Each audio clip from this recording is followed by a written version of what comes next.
Today talk about compartment syndrome. ठीक है, तो पहले तो इसका डिफिनीशन देखते हैं, कंपार्टमेंट होता क्या है। ठीक है, the limb contain the muscle in the compartment enclose by bone, fascia और इंट्रोसियस मेम्ब्रेन। ठीक है, ये बोला कि कंपार्टमेंट के अंदर बोन होता है, फेसिया होता है, इंट्रोसियस मेम्ब्रेन होता है। यहाँ पर हम उसका डायग्राम देख लेते हैं।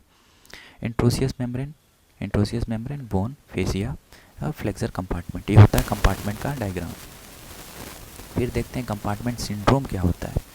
A rise in a pressure within the compartment due to any reason जो PDS the supply of the muscle and nerve within the compartment result in what the compartment syndrome। मतलब यही बोल रहा है कि कोई भी रीजन की वजह से प्रेशर इंक्रीज हो रहा है कंपार्टमेंट में, उसकी वजह से मसल और नर्व में डैमेज हो रहा है, उसी को बोलते हैं कंपार्टमेंट सिंड्रोम।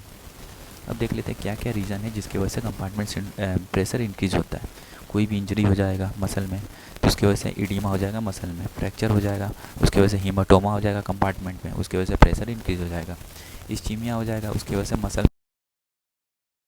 अब हम देखते हैं कॉन्सिक्वेंस। ठीक है, the pressure increase the pressure within the compartment compromise the circulation lead to further muscle ischaemia. मतलब यही बोल रहा है कि प्रेशर लगातार इंक्रीज हो जाएगा, उसकी वजह से क्या हो जाएगा, मसल में इस्चीमिया हो जाएगा। ठीक है, और लगातार प्रेशर इंक्रीज होने की वजह से इसके अंदर एक विस्कस साइकिल इनिशिएट हो जाएगा जो कंटिन्यूस तब तक चलेगा जब तक पूरी तरह से मसल और नर्व को डैमेज ना कर दे। ठीक है, the result of ischaemia muscle necrosis and nerve damage. ठीक है, इसके वजह से क्या हो जाएगा, नेक्रोसिस और मसल डैमेज हो जाएगा। ठीक है, नेक्रोटिक मसल अंडर को लाइनिंग हीलिंग फाइब्रोसिस। मतलब जो भी नेक्रोटिक मसल है वो हीलिंग करने लगेगा फाइब्रोसिस के साथ, जिसके उसके बाद से कंट्रैक्चर का फॉर्मेशन कर देगा। जो मसल डैमेज हुआ है led to result motor and sensory loss. जो नर्व डैमेज हो रहा है उसकी वजह से मोटर और सेंसरी लॉस हो सकता है। ठीक है, और एक्सट्रीम केसेस में गैंग्रीन भी हो सकता है। अब देख लेते हैं वो विस्कस साइकिल। ठीक है, पहले तो हमको ट्रॉमा हुआ, उसकी वजह से प्रेशर इंक्रीज हो जाएगा कंपार्टमेंट में, फिर इस्चीमिया हो जाएगा और हिस्टामिन रिलीज होने लगेगा। Increase the capability of permeability. ठीक है, इंक्रीज मस्कुलर इडीमा और उसके बाद से हो जाएगा increase intramuscular pressure, venous lymphatic obstruction, फिर आर्टरियल ओक्लूजन हो जाएगा। ठीक है, यही होता है।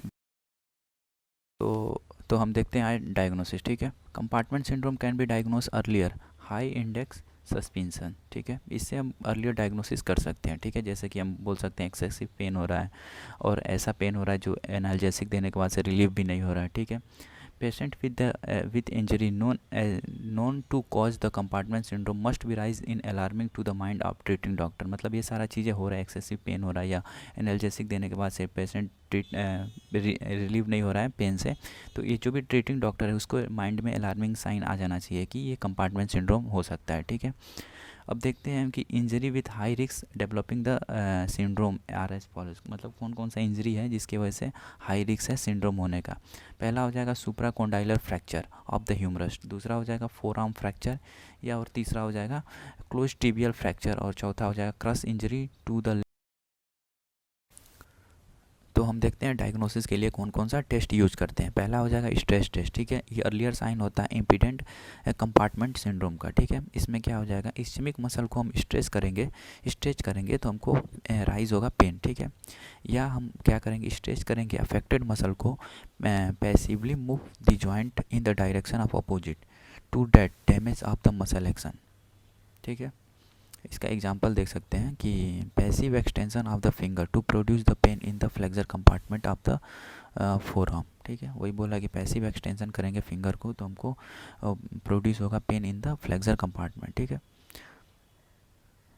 अदर साइन हम देख सकते हैं तो इसमें हो जाएगा टेंस कंपार्टमेंट, हो जाएगा हाइपो एनेस्थेटिक।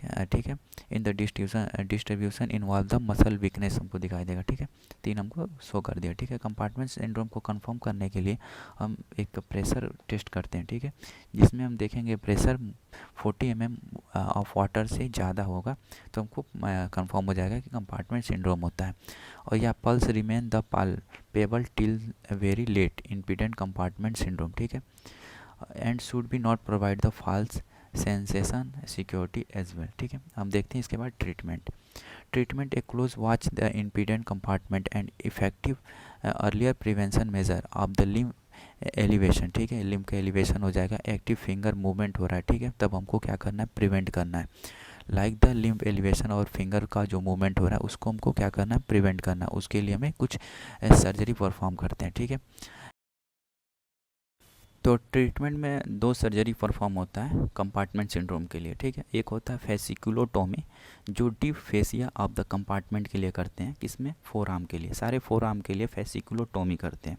और दूसरा होता है फेबिलोलेक्टोमी, ठीक है। ये जो होता है ना, all the compartment of the leg के लिए करते हैं, ठीक है।